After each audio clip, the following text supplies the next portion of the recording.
ओम शांति। आज 23 जुलाई 2024 आज की साकार मुरली के अनमोल मधुर महावाक्य सुनेंगे। मीठे मीठे बाबा के मीठे बच्चे, तुम्हें टाइम पर अपने घर वापस जाना है, इसलिए याद की रफ्तार को बढ़ाओ। तुम्हें टाइम पर अपने घर वापस जाना है, इसलिए याद की रफ्तार को बढ़ाओ। इस दुख धाम को भूल शांति धाम और सुख धाम को याद करो। आज की मुरली का प्रश्न है, कौन सा एक गुह्य राज तुम मनुष्यों को सुनाओ तो उनकी बुद्धि में हलचल मच जाएगी। उत्तर है, बाबा कहते उन्हें गुह्य राज सुनाओ कि आत्मा इतनी छोटी बिंदी है, उसमें फॉरएवर पार्ट भरा हुआ है, जो पार्ट बजाती ही रहती है, कभी थकती नहीं। मोक्ष किसी को मिल नहीं सकता। मनुष्य बहुत दुख देख कर कहते हैं मोक्ष मिले तो अच्छा है, लेकिन अविनाशी आत्मा पार्ट बजाने के बिना रह नहीं सकती। अविनाशी आत्मा पार्ट बजाने के बिना रह नहीं सकती। इस बात को सुनकर उनके अंदर हलचल मच जाएगी। ओम शांति। मीठे मीठे रूहानी बच्चों को बाप समझाते हैं। यहाँ तो है रूहानी बच्चे, बाप रोज रोज समझाते हैं। बरोबर इस दुनिया में गरीबों को कितना दुख है। अभी ये फ्लड्स आदि होती है तो गरीबों को दुख होता है। उनके सामान आदि का क्या हाल हो जाता है। दुख तो होता है ना, अपार दुख है। साहूकारों को सुख है, परंतु वह भी अल्पकाल के लिए। साहूकार भी बीमार पड़ते हैं, मृत्यु भी बहुत होती है। आज फलाना मरा, आज ये हुआ, आज प्रेसिडेंट है, कल गद्दी छोड़नी पड़ती है, घेराव कर उनको उतार देते हैं। ये भी दुख होता है। बाबा ने कहा दुखों की भी लिस्ट निकालो, किस किस प्रकार के दुख हैं इस दुख धाम में। बाबा कहते दुख धाम में इतने दुख हैं, उन दुखों की भी लिस्ट निकालो, किस किस प्रकार के दुख हैं इस दुख धाम में। तुम बच्चे सुख धाम को भी जानते हो, दुनिया कुछ भी नहीं जानती। दुख धाम सुख धाम की भेंट वह नहीं कर सकते। बाप कहते तुम सब कुछ जानते हो। यह मानेंगे कि बरोबर कहते सच है। यहाँ जिसको बड़े बड़े मकान हैं, एरोप्लेन आदि हैं, वे समझते हैं कलयुग को अर्जुन 40,000 वर्ष चलना है। कलयुग को अर्जुन 40,000 वर्ष चलना है। बाद में सतयुग आएगा, घोर अंधियारे में है ना, अब उनको नजदीक ले आना है। बाकी थोड़ा समय है, कहाँ लाखों वर्ष कहते, कहाँ तुम 5,000 वर्ष सिद्ध कर बतलाते हो। यह 5,000 वर्ष के बाद चक्र रिपीट होता है। ड्रामा कोई लाखों वर्ष का थोड़े ही होगा। तुम समझ गए हो, जो कुछ होता है वह 5,000 वर्ष में होता है। तो यहाँ दुख धाम भी में बीमारियां आदि सब होती हैं।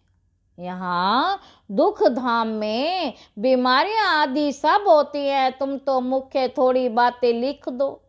स्वर्ग में दुख का नाम भी नहीं। अब बाप समझाते हैं, मौत सामने खड़ा है। ये वही गीता का एपिसोड चल रहा, यह वही गीता का एपिसोड चल रहा है। जरूर संगम युग पर ही सतयुग की स्थापना होगी। बाप कहते मैं राजाओं का राजा बनाता हूं, तो जरूर सतयुग को बनाएगा ना। बाबा अच्छी रीति समझाते हैं। अब हम जाते हैं सुख धाम, बाप को ले जाना पड़े। जो निरंतर याद करते वही ऊंच पद पाएंगे, उसके लिए बाबा युक्तियां बतलाते रहते हैं। याद की रफ्तार बढ़ाओ। कुंभ के मेले पर भी टाइम पर जाना होता है, तुमको भी टाइम पर जाना है। ऐसे नहीं कि जल्दी जल्दी जाकर पहुंचेंगे, नहीं, यह जल्दी जल्दी करना अपने हाथ में नहीं है। यह तो है ही ड्रामा की नोंद, महिमा सारी ड्रामा की है। यहाँ कितने जीव जंतु आदि दुख देने वाले हैं, सतयुग में ये होते ही नहीं। बाबा कहते अंदर ख्याल करना चाहिए, वहाँ ये होगा। सतयुग तो याद आता है ना, सतयुग की स्थापना बाप करते। पिछाड़ी में सारा नट शेल में ज्ञान बुद्धि में आ जाता है। पिछाड़ी में सारा नट शेल में ज्ञान बुद्धि में आ जाता है। जैसे बीज कितना छोटा, झाड़ कितना बड़ा, वह तो है जड़ चीजें, ये है चैतन्य, इनका किसी को पता नहीं। कल्प की आयु लंबी चौड़ी कर दी है। भारत ही बहुत सुख पाता है तो दुख भी भारत ही पाता है। बीमारियां आदि भी भारत में अधिक हैं। यहाँ मच्छरों सदृश मनुष्य मरते हैं क्योंकि आयु छोटी है। यहाँ के सफाई करने वालों और विलायत के सफाई करने वालों में कितना फर्क है। विलायत से सारी इन्वेंशन यहाँ आती है। सत्यों का नाम ही पैराडाइज है, वहां सब सतो प्रधान है, तुमको सब साक्षात्कार होंगे। यह है अब संगम युग, जबकि बाप बैठ समझाते हैं, समझाते रहेंगे, नई नई बातें सुनाते रहेंगे। बाप नई नई बातें सुनाते रहेंगे। बाप कहते हैं दिन प्रतिदिन गुइया गुइया बातें सुनाता हूँ, आगे थोड़े ही पता था बाबा इतनी बिंदी है, उनमें सारा पार्ट भरा हुआ है। फॉर एवर तुम पार्ट बजाते आए हो, तुम किसको भी बताओ तो बुद्धि में कितनी हलचल हो जाएगी। तुम किसी को भी बताओ तो बुद्धि में कितनी हलचल हो जाएगी कि ये क्या कहते हैं। इतनी छोटी बिंदी में सारा पार्ट भरा हुआ है, जो बजाते ही रहते हैं। कब थकते नहीं किसी को भी पता नहीं, कभी थकते नहीं किसी को भी पता नहीं। अब तुम बच्चों को समझ पड़ती है कि आधा कल्प है सुख, आधा कल्प है दुख। बहुत दुख देख कर ही मनुष्य कहते इसी से तो मोक्ष पा ले। जब तुम सुख में शांति में होंगे वहां थोड़े ही ऐसे कहेंगे। ये सारी नॉलेज अभी तुम्हारी बुद्धि में है। बाप बीज होने के कारण, जैसे बाप बीज होने के कारण उनके पास सारे झाड़ की नॉलेज है। झाड़ का मॉडल रूप दिखाया है, बड़ा थोड़े ही दिखा सकते हैं, बुद्धि में सारी नॉलेज आ जाती। तो तुम बच्चों की कितनी विशाल बुद्धि होनी चाहिए, कितना समझाना पड़ता है। फलाने फलाने इतने समय बाद फिर आते हैं पार्ट बजाने। यह कितना बड़ा होज ड्रामा है। ये सारा ड्रामा तो कभी कोई देख भी ना सके, इम्पॉसिबल। दिव्य दृष्टि से तो अच्छी चीज देखी जाती है। गणेश हनुमान ये सब हैं भक्ति मार्ग के, परंतु मनुष्यों की भावना बैठी हुई है तो छोड़ नहीं सकते। बाबा कहते अब तुम बच्चों को पुरुषार्थ करना है, कल्प पहले मिसल पद पाने के लिए पढ़ना है। तुम जानते हो पुनर्जन्म तो हर एक को लेना ही है। सीढ़ी कैसे उतरे हैं यह तो खुद बच्चे जान गए हैं। जो खुद जानते हैं वह औरों को भी समझाने लग पड़ेंगे। कल्प पहले भी यही किया होगा, ऐसे ही म्यूजियम बनाकर कल्प पहले भी बच्चों को सिखाया होगा। पुरुषार्थ करते रहते हैं, करते रहेंगे, ड्रामा में नोंद है। बाबा कहते ऐसे तो ढेर हो जाएंगे, गली गली घर घर में यह स्कूल होगा, है सिर्फ धारणा करने की बात। बोलो तुम्हारे दो बाप हैं, बड़ा कौन ठहरा, उनको ही पुकारते हैं, रहम करो कृपा करो। बाप कहते मांगने से कुछ भी नहीं मिलेगा।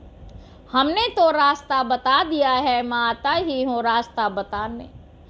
सारा झाड़ तुम्हारी बुद्धि में है। बाप कितनी मेहनत करते रहते हैं, बाकी बहुत थोड़ा टाइम बचा है। बाप कितनी मेहनत करते रहते, बाकी बहुत थोड़ा टाइम बचा।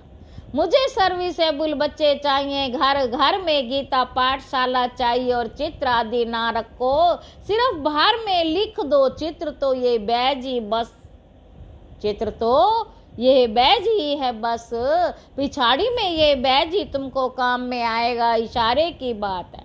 मालूम पड़ जाता है बेहद का बाप जरूर स्वर्ग ही रचेंगे, तो बाप को याद करेंगे तब तो स्वर्ग में जाएंगे ना।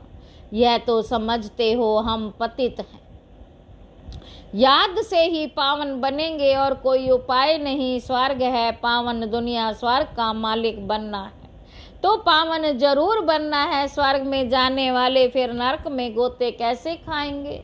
इसलिए कहा जाता है मन मना भव, बेहद के बाप को याद करो तो अंत मति सो गति होगी। स्वर्ग में जाने वाले विकार में थोड़े ही जाएंगे, भक्त लोग इतना विकार में नहीं जाते। सन्यासी भी ऐसे नहीं कहेंगे पवित्र बनो, क्योंकि खुद ही शादियां कराते हैं। वह गृहस्थियों को कहेंगे मास मास में विकार में जाओ, मास मास में विकार में जाओ। ब्रह्मचारियों को ऐसे नहीं कहेंगे कि तुम्हें शादी नहीं करना है। तुम्हारे पास गंधर्वी विवाह करते हैं, फिर भी दूसरे दिन खेल खलास कर देते। माया बहुत कशिश करती है, तो भी पवित्र बनने का पुरुषार्थ इस समय ही होता है। फिर है प्रारब्ध, वहाँ तो रावण राज्य ही नहीं, क्रिमिनल ख्यालात ही नहीं होते, क्रिमिनल रावण बनाता है। सविल शिव बाबा बनाते, यह भी याद करना है। घर घर में क्लास होगा तो सब समझाने वाले बन पड़ेंगे। घर घर में गीता पाठशाला बनाए, घर वालों को सुधारना है। ऐसे वृद्धि होती रहेगी, साधारण और गरीब वह जैसे हम जिन्स ठहरे।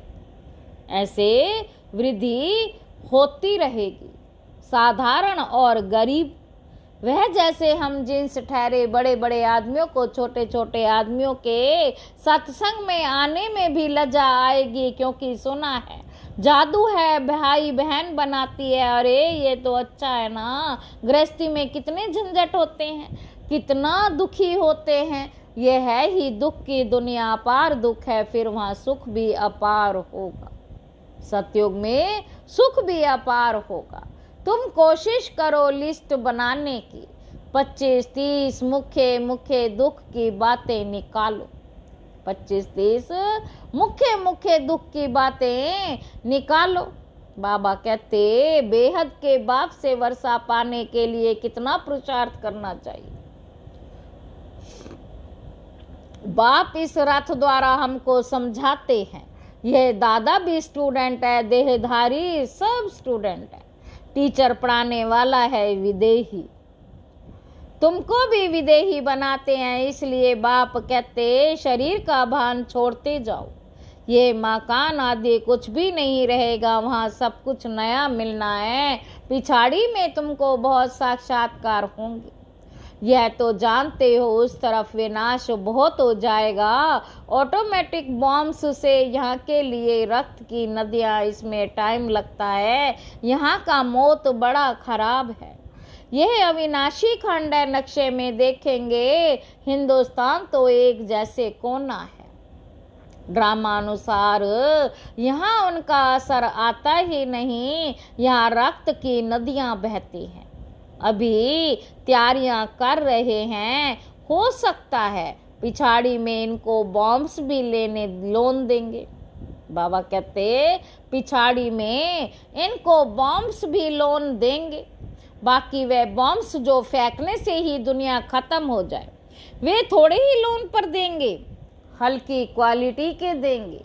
काम की चीजें थोड़े ही किसी को दी जाती हैं। विनाश तो कल्प पहले मिसल हो ही जाना है, नई बात नहीं। अनेक धर्म बाबा कहते अनेक धर्म विनाश, एक धर्म की स्थापना। भारत खंड कभी विनाश को नहीं पाता है। भारत खंड कभी विनाश को नहीं पाता है।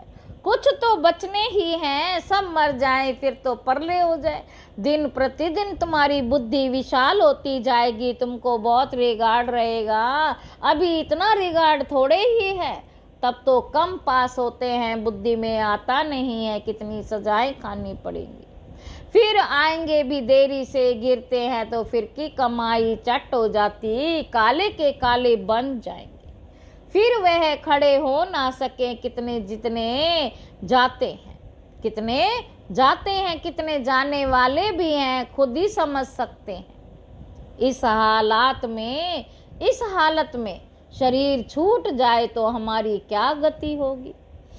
समझ की बात है ना। बाप कहते तुम बच्चे हो शांति स्थापन करने वाले, तुम्हारे में ही अशांति होगी तो पद भ्रष्ट हो जाएगा। किसी को भी दुख देने की दरकार नहीं है। बाप कितना प्यार से सबको बच्चे बच्चे कहकर बात करते, बेहद का बाप है ना। सारी दुनिया की इसमें नॉलेज है, तब तो समझाते हैं। इस दुनिया में कितने प्रकार के दुख हैं, ढेर दुख की बातें तुम लिख सकते हो। जब तुम यह सिद्ध कर बताएंगे तो समझेंगे कि यह बात तो बिल्कुल ठीक है। यह अपार दुख तो सिवाय एक बाप के और कोई दूर कर नहीं सकता। दुखों की लिस्ट होगी तो कुछ ना कुछ बुद्धि में बैठेगा, बाकी तो सुना अनसुना कर देंगे। उनके लिए ही गाया जाता है, ऋण भेड़ क्या जाने साज से। बाप समझाते हैं तुम बच्चों को ऐसा गुलगुल बनना है। कोई अशांति गंदगी नहीं होनी चाहिए। अशांति फैलाने वाले देह अभिमानी ठहरे, उनसे दूर रहना है, छूना भी नहीं है। अच्छा, मीठे मीठे सिक्के लदे बच्चों प्रति माता पिता बाप दादा का याद प्यार और गुड मॉर्निंग। रूहानी बाप की रूहानी बच्चों को नमस्ते। हम रूहानी बच्चों की रूहानी बाप दादा को याद प्यार और गुड मॉर्निंग। नमस्ते बाबा, नमस्ते, शुक्रिया बाबा, शुक्रिया। धारणा के लिए मुख्य सार पहला पॉइंट है, जैसे पढ़ाने वाला टीचर विधेयी है। जैसे पढ़ाने वाला टीचर विधेयी है, उसे ध्येय का भान नहीं, ऐसे विधेयी बनना है। शरीर का भान छोड़ते जाना। क्रिमिनल आई को बदल सिविल आई बनानी है। दूसरा पॉइंट है, अपनी बुद्धि को विशाल बनाना है। सजाओं से छूटने के लिए बाप का व पढ़ाई का रिगार्ड रखना है। कभी भी दुख नहीं देना है, अशांति नहीं फैलानी है। वरदान है ब्राह्मण जीवन की नेचुरल नेचर। ब्राह्मण जीवन की नेचुरल नेचर द्वारा पत्थर को भी पानी बनाने वाले मास्टर प्रेम के सागर भव। जैसे दुनिया वाले कहते कि प्यार पत्थर को भी पानी कर देता, ऐसे आप ब्राह्मणों की नेचुरल नेचर मास्टर प्रेम का सागर है। आपके पास आत्मिक प्यार, परमात्म प्यार की ऐसी शक्ति है जिससे भिन्न भिन्न नेचर को परिवर्तन कर सकते हो। जैसे प्यार के सागर ने अपने प्यार स्वरूप को अनादि नेचर से बाप बच्चों को अपना बना लिया, ऐसे आप भी मास्टर प्यार के सागर बन विश्व की आत्माओं को सच्चा निस्वार्थ आत्मिक प्यार दो, तो उनकी नेचर परिवर्तन हो जाएगी। स्लोगन है, अपनी विशेषताओं को स्मृति में रख, उन्हें सेवा में लगाओ तो उड़ती कला में उड़ते जाएंगे, उड़ती कला में उड़ते रहेंगे। अच्छा, ओम शांति।